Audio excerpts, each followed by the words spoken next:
हौला वला कुव्वता इल्ला बिल्लाहिल अलिय्यिल अज़ीम। अऊज़ु बिल्लाहि मिनल फ़क़्रि वश्शैतानिर रजीम। बिस्मिल्लाहिर रहमानिर रहीम। अल्लाहुम्मा स्वल्लि अला मुहम्मदिन व आले मुहम्मद वअज्जिल फ़रजहुम। अस्सलामु अलैकुम व रहमतुल्लाहि व बरकातुहू।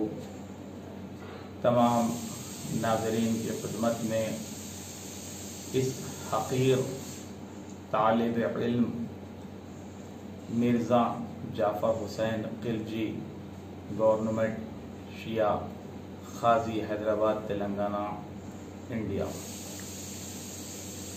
नाज़रीन, सबसे पहले ख़ादिम की तरफ से ईद उल फ़ित्र की मुबारकबाद तमाम आलम इस्लाम की खिदमत में पेश करता हूँ और साथ ही साथ, क्योंकि वक्त दामन में गुंजाइश नहीं होती, तफसीलन तो अर्ज़ कर नहीं सकूँगा, सिर्फ इतना अर्ज़ करूँगा कि आपने जो एक माह तक अल्लाह के हुक्म से रोज़ों को रखा, जिसका अज्र खुद अल्लाह ने आपको देने का वादा किया है, और आपने माह रमज़ानुल मुबारक में जो है कसरत से तिलावत कुरान मजीद की है, तो मारूज़ा सिर्फ इतना है कि यकीनन माह रमज़ान मुबारक में एक आयत पढ़ने का सवाब मुकम्मल कुरान पढ़ने का सवाब मिलता है बनिस्बत दूसरे अय्याम में।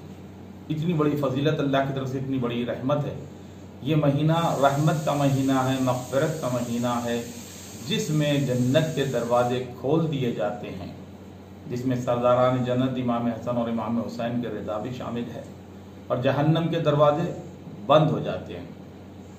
जब जन्नत और जहन्नम का जिक्र आता है तो एक और एक इरशाद आपके सामने अर्ज़ कर दूँ। रिसालत माब ने फरमाया, या अली, ये सारी दुनिया आपकी विलायत और मोहब्बत पर एक जगह हो जाती तो अल्लाह जहन्नम को खल्क़ ही नहीं करता। तो ये अज़मत है मौला की। तो हमने माह रमज़ानुल मुबारक में जब रोज़ा रखा तो हर गुनाह से अपने आप को बचाए रखा, आँखों के गुनाह से भी बचाए रखा, ज़ुबान के गुनाह से भी बचाए रखा, सिमात के गुनाह से भी बचाए रखा, हर गुनाह से बचते रहे और पाकीज़ा होकर अल्लाह की जानिब से उसका अजर ले लिया। तो आखिरी अय्याम ये जो दिन है, यकीनन हमारी बख्शाइश का दिन है। ये माह में अल्लाह जिसे बख्श देता है, यकीनन वो बड़ा खुश नसीब होता है। तो मेरा मारूज़ा ये है कि हम तिलावत कुरान से जो घर को आबाद करते हैं तो साल तमाम तिलावत कुरान करें, जब जब मौका मिले कुरान मजीद की तिलावत करें, अपने बच्चों को दीनी तालीम से आरास्ता करें, ताकि हमारे मरने के बाद हमारे सराने हमारा ही बच्चा आके सूरह यासीन की तिलावत करेगा तो जो रूह को आपके सुकून मिलेगा आप अंदाज़ा नहीं कर सकते कि अपनी औलाद अपने सराहने अपने लिए तिलावत कुरान करके हमारी रूह को उसका सवाब पहुँचाएगी। और दूसरा, जो हम रमज़ान में खुसूसियत के साथ गुनाहों से इज्तनाब करते हैं, हमेशा गुनाहों से बचना चाहिए, हमेशा गुनाहों से बचना चाहिए। आज जैसे कोरोना वायरस जैसे मुहल्लिक मर्ज से आप बचने के लिए WHO के हिदायत पर पूरी एहतियाती तदाबीर को इस्तेमाल कर रहे हैं, पूरी एहतियाती तदाबीर। घर के बाहर नहीं निकल रहे, किसी से मुसाफिहा नहीं कर रहे, मास्क पहने हुए, तमाम बातों पर अमल कर रहे। क्यों? किस वजह से? जान चली जाएगी। तो आप बताइए, जान और ईमान में क्या होगा? जान अफजल है या ईमान? तो लोग कहेंगे कि ईमान रहा तो जान के कोई माने हुए। तो ईमान को बचाने के लिए वो कौन से अमल है जिससे हमारा ईमान कवी होता है, वो देखना चाहिए, और वो कौन से गुनाह है जिससे हमारा ईमान कमजोर हो जाता है। तो हमको पता चलेगा, किसके दर से पता चलेगा? अहले बैत अत्हार अलैहिस्सलाम के दर से पता चलेगा कि वो कौन से गुनाह है जिसकी वजह से हमारा ईमान कमजोर हो जाता है। सबसे पहला गुनाह, मासूम का इरशाद है कि झूठ बोलने से ईमान कमजोर हो जाता है। गीबत करने से, जैसे आप कोरोना वायरस के मरीज से हाथ नहीं मिलाते क्योंकि उसके जरासीम आप में शामिल हो जाएंगे तो हो सकता है कि आपकी जान चली जाए, तो ऐसे ही गीबत किसी की करते हैं तो उसके गुनाह आप में शामिल हो जाते हैं। आप जरासीम से बच रहे हैं तो गुनाहों से भी बचिए, गीबत करने से बचिए। फिर तोहमत इतना बड़ा बदतरीन गुनाह है कि जब तक आप तोहमत साबित नहीं करते आपकी रूह और आपकी जान अजाब रहेगा। जानते हैं, तफसील में तो नहीं जाना है। तोहमत साबित करना होगा, किसी पे भी तोहमत आप लगाए हैं तोहमत। तो अब दूसरी बात, हसद जो ईमान को कमजोर कर देता है।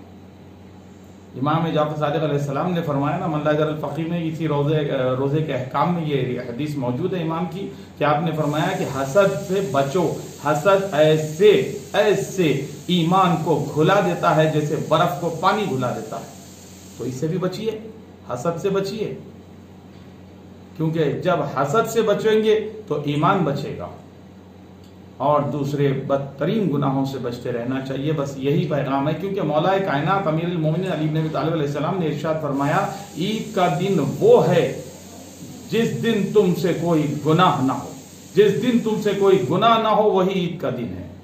तो इस बात को मद्देनजर रखें।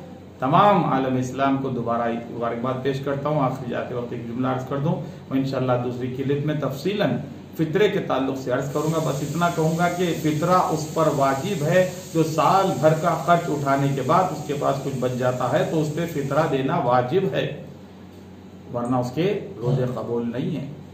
तो फितरे का ख्याल रखें। फितरे के मुस्तहकीन में ज्यादातर रिश्तेदारों को, जो मुस्तहक हैं, तरजीह देना है दूसरे लोगों से, रिश्तेदारों को तरजीह देना है। उसके बाद में पड़ोस में अगर कोई मिस्कीन है, मोहताज है, तो उसका ख्याल रखना है। इन बातों को मद्देनजर रखें। यकीनन आपके रोजे कबूल है। मैं दुआ करता हूं कि परवरदिगार तमाम आलम इस्लाम को ईद की खुशियां नसीब फरमा और हमारे दिलों में अहले बैत की मोहब्बत में इजाफा फरमा। मौला अली के वलायत और मौला अली की मोहब्बत के साथ हमारा खातिमा फरमा। अल्लाहुम्मा सल्ली अला मुहम्मदिन व आले मुहम्मद व अलैहि।